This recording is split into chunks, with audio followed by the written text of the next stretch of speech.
All right, guys, so we're going to go on and get started with the lesson today over chapter 5.5.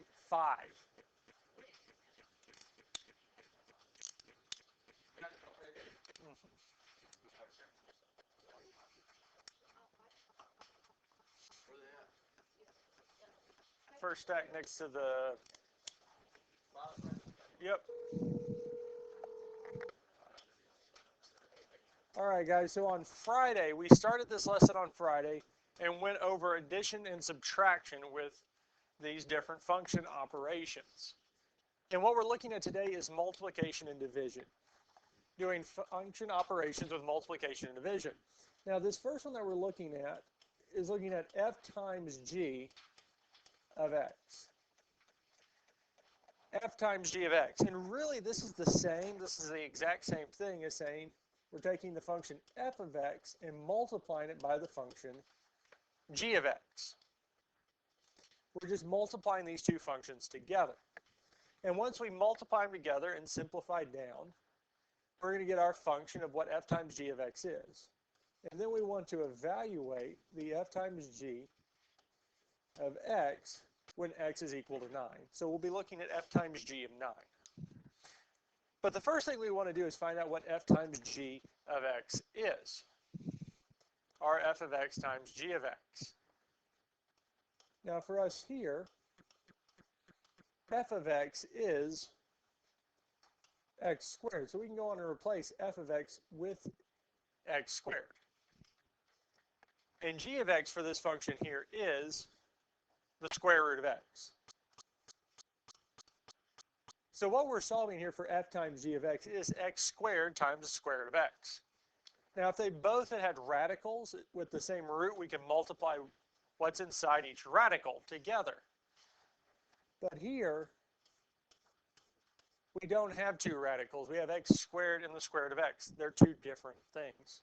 Now for us to be able to multiply these together, we're going to need to rewrite the square root of x as a fractional exponent. We need to rewrite the radical as a fractional exponent. And again, the way that we do this is referring back to the equation our nth root of x to the a is equal to x to the a over n.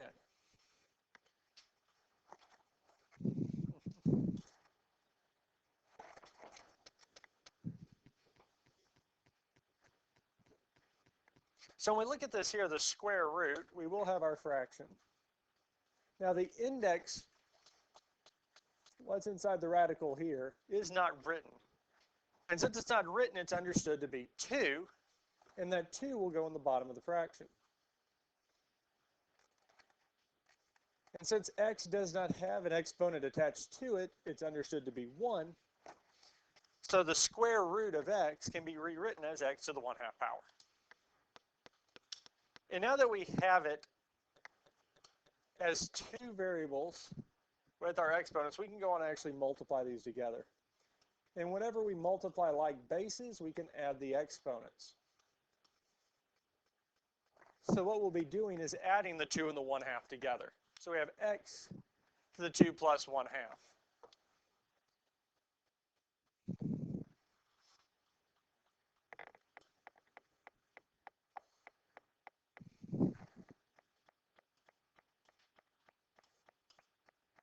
At this point here, we can do 2 plus 1/2 in the calculator and let it solve it for us.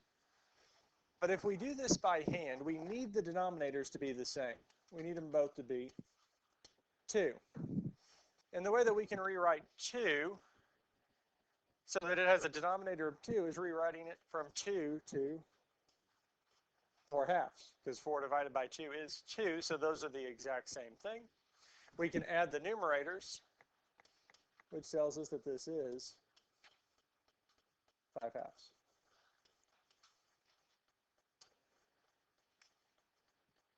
Any questions on any of this so far?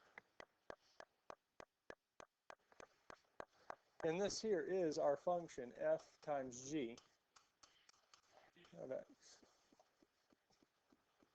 Yes?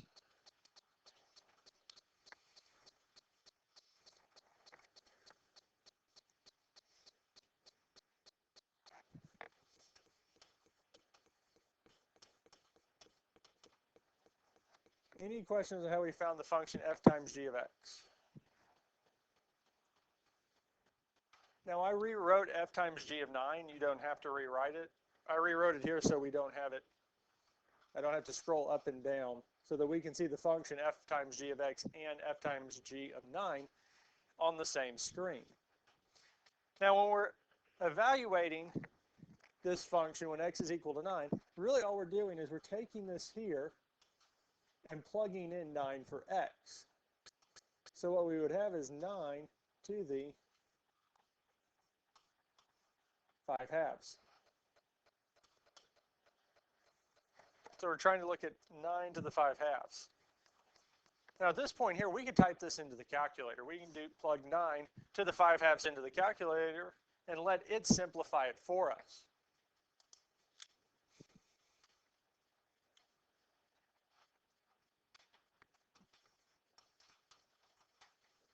If I remember correctly, it should be 243. Go on and check it for me anyways. Just to make sure I'm not getting this incorrect.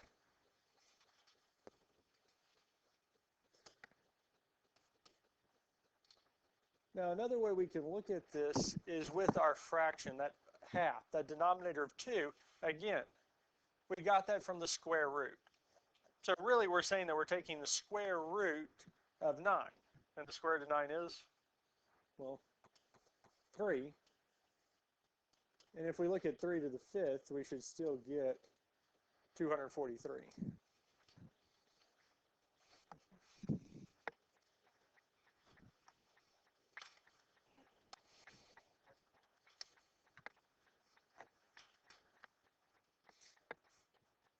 So our f times g of 9 is 243. And that's all we have to do for this here. Any questions on anything we've done so far? All right. We're going to look at one more multiplication before we move on to division. Now, when we look at this one here, again, we're wanting to find f times g of x. Really what this is telling us is that we're multiplying f of x and g of x with each other. And once we find this, well, then we're going to find f times g of 4.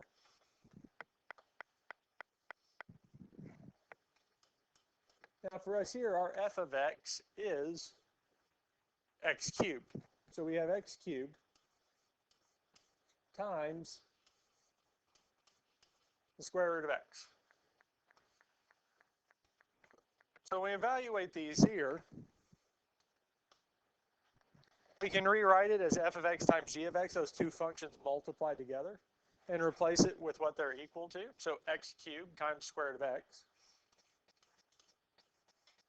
Now to write this as a single term, again, we're going to have to rewrite the square root of x or any of these radicals as a fractional exponent.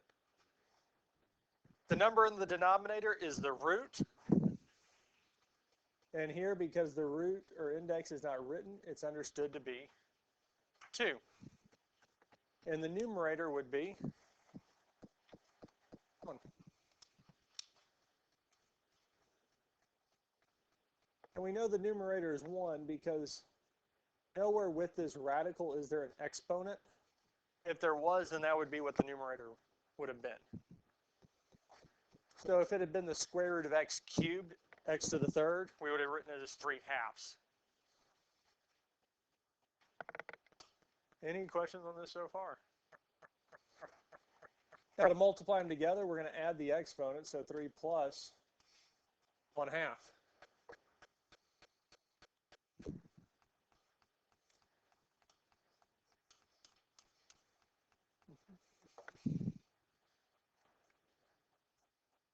And it would indeed be 7/2.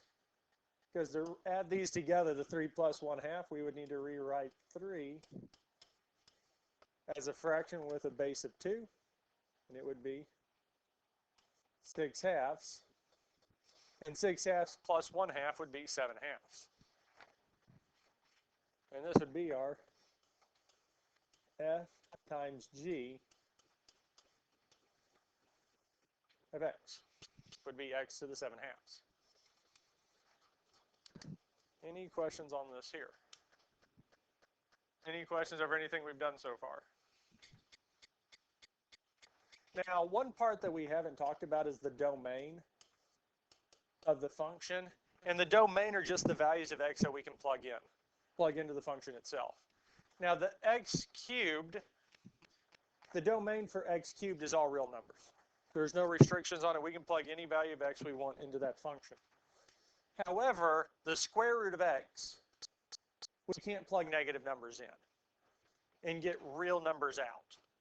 Because if we took, say, the square root of -4, well, the square root of 4 is 2, but our negative would be I. 2i is not a real number. We can't graph that. So any number, or x value that would be negative, would not be a part of the domain.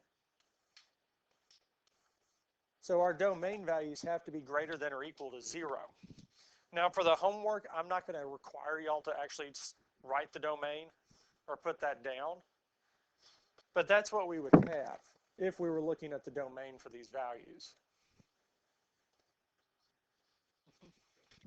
Another way you can look at domain is if we graphed it, plugged it into the graphing calculator, and looking at the x-axis, are there any values that are undefined?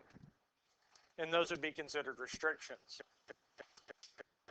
Now the last thing we need to do is find f times g of 4. Well, we're just plugging 4 into this.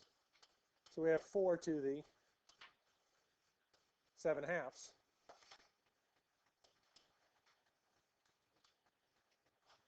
Now, again, the half, the denominator of 2 is our square root. And the square root of 4 is 2 to the 7th. So for this here, we're just needing to find out what 2 to the 7th is, which is 128. And this would be our f times g of 4.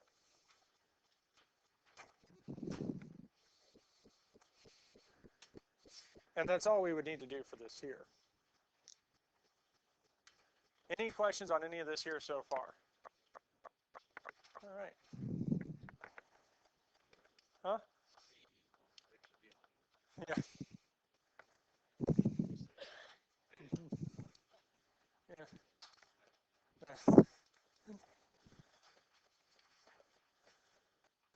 There's a lot of stuff for mathematics, especially for proof stuff, that is written very complicated. And Mathematica Principia is a book written by, I think it's not Newton. It might be, because I'm losing the guy's name, because it might be, because the guy's name is not so much important, but it's Mathematica Principia, which is essentially a book on mathematics and proofs. And he wrote it purely in the most complicated way possible so that only people who are really in the know could actually read it and understand it, and those that weren't of what he considered intelligence couldn't even approach it, and just pretty much cause it to just nix them out. Yeah. But, yeah, some of it's, they do it just for the pure sake of being complicated. So these are the last two that we're going to look at, is with division. So here we have f divided by g of x. Well, what do we think this is actually shorthand for?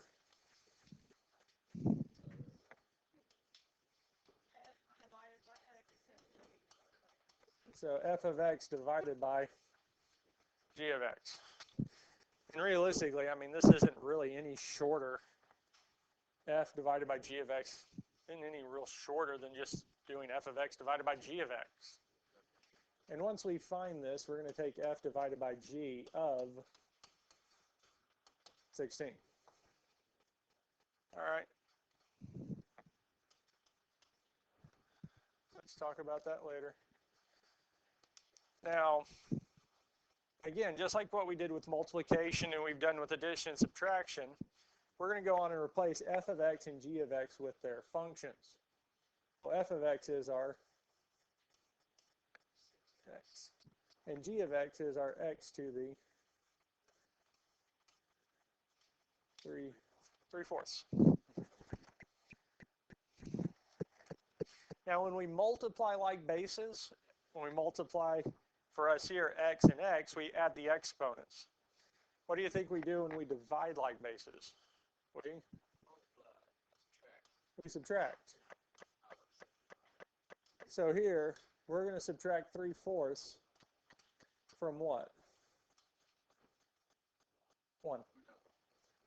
Okay, since we didn't have an exponent written in the numerator, it's understood to be 1. So we're going to do 1 minus 3/4.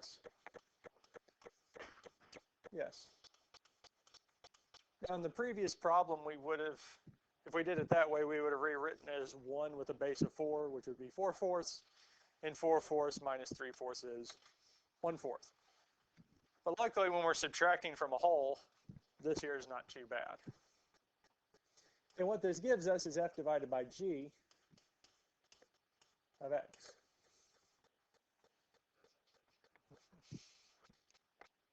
Because I mean, the only way that we could do this differently, instead of giving us x to the 3/4, they could have written it as the 4th root of x to the 3rd, but that's just rewriting it and then subtracting. Now, we'll talk about the domain for this one here.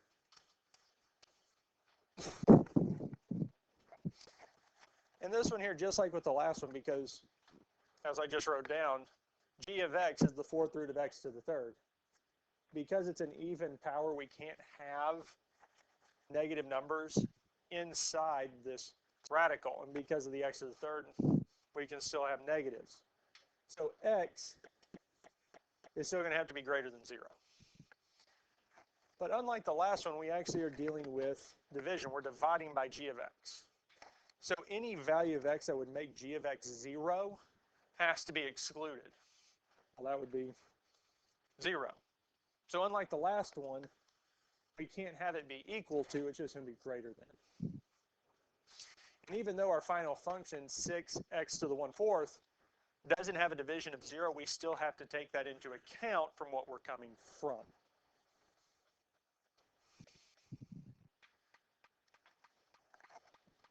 And our last part of this is finding f divided by g of 16. So this is just going to be taking 6 times 16 to the 1/4. Now the 4th root of 16, we're trying to find what number times itself 4 times is 16. A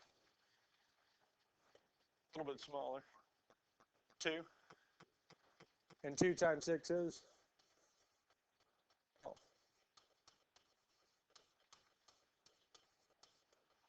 Or we could have done 6 times 16 to the 1/4 in the calculator, and it would have given us the answer also. Questions on this here?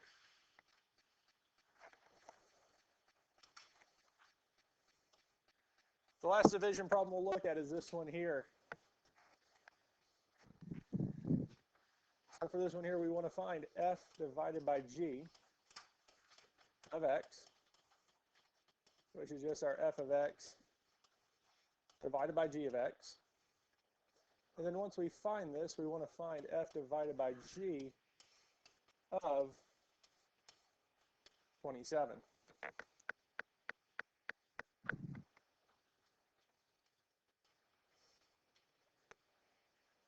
Now for this problem here, f of x is what? 4x. And g of x is x to the 2/3.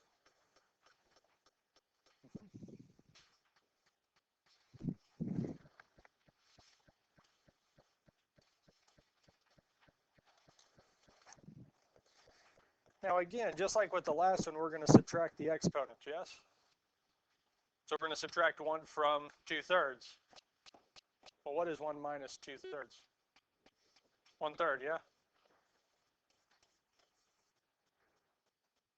If we feel comfortable with it, we can go on and subtract it. There's no point in rewriting it out unless we need to actually see it.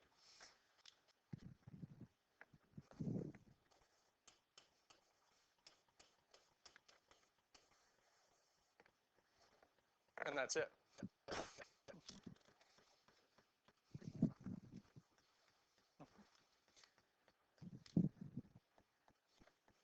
Any questions on how we got 4x to the 1/3?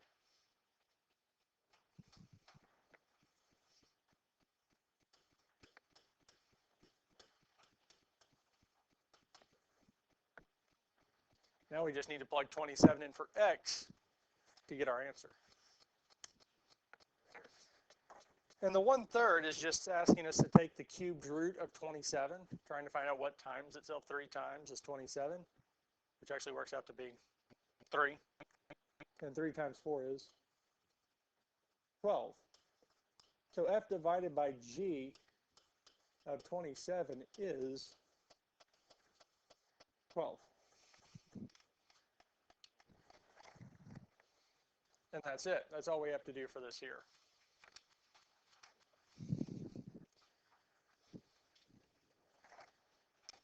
Any questions on any of this here?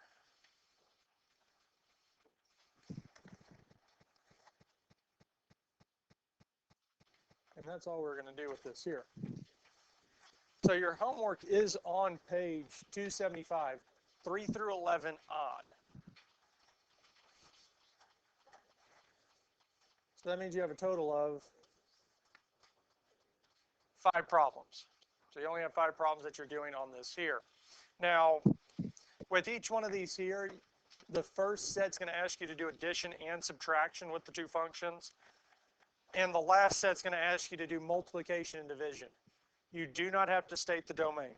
I'm not asking for the domain. I just want you to do the addition, subtraction, and evaluate it for the specific values.